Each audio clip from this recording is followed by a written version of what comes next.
السلام علیکم ورحمۃ اللہ وبرکاتہ حامدا ومصلیا اما بعد.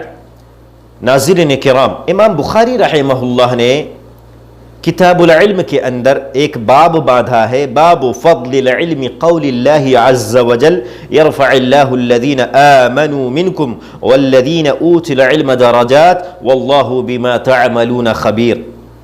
علم کی فضیلت کا باب، اور اللہ سبحانہ وتعالی کا قول بیان کرتے ہیں، اللہ سبحانہ وتعالی کا کلام پیش کرتے ہیں بطور استدلال.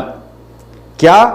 یرفع اللہ الذین آمنوا منکم والذین اوتوا العلم درجات. اللہ سبحانہ وتعالی اہل ایمان اور اہل علم کے درجات کو بلند کرتا ہے. واللہ بما تعملون خبیر، اور جو تم کرتے ہو اللہ سبحانہ وتعالی اس سے بخوبی خبر رکھتا ہے اور اس سے بخوبی واقف ہے. میرے بھائیوں، اس آیت کریمہ کی تفسیر میں بیان کیا جاتا ہے کہ اللہ سبحانہ وتعالی نے مومن عالم کی فضیلت کو مومن غیر عالم پر ثابت کیا ہے. یعنی مومن عالم کی فضیلت برحق ہے اور وہ مومن غیر عالم پر فضیلت رکھتے ہیں. میرے بھائیوں، علم حاصل کرنے کی بڑی فضیلت ہے. اسی کو امام بخاری رحمہ اللہ ثابت کرتے ہیں کہ اہل علم کی بڑی فضیلت ہے. علم حاصل کرنا چاہیے. آج سماج و معاشرے کے اندر جہالت پنپ رہی ہے، لوگ علم نہیں حاصل کر رہے، لوگ قرآن و حدیث کی طرف نہیں جا رہے، جس کی وجہ سے سماج و معاشرے کے اندر جہالت عام ہو رہی ہے، اور لوگ جہالت کی بنیاد پر فتویٰ بازی کر رہے ہیں اور خود گمراہ ہو رہے ہیں اور دوسروں کو گمراہ کر رہے ہیں. میرے بھائیوں، علم ایسی دولت ہے جس کا مقابلہ دنیا کے اندر کوئی چیز نہیں کر سکتی. میرے بھائیوں، علم ایک سرمایہ ہے، علم ایک زیور ہے. اسی لیے اس علم سے اپنے آپ کو آراستہ و پیراستہ کیجئے اور جہالت کو ختم کیجئے.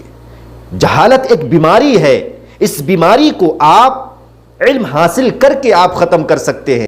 اسی لیے علامہ ابن القیم رحمہ اللہ نے اپنی کتاب الداء والدواء کے اندر لکھا ہے کہ جہالت یہ بیماری ہے، اور اس بیماری کا علاج سوال ہے.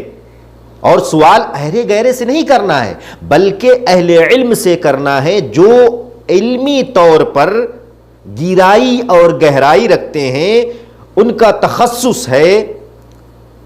ایسے لوگوں سے سوال نہ کرنا جو خود گمراہ ہو جائیں اور دوسروں کو گمراہ کر دیں. آج کل لوگ کیا کرتے ہیں؟ ہر کسی سے سوال کرنا شروع کر دیتے ہیں.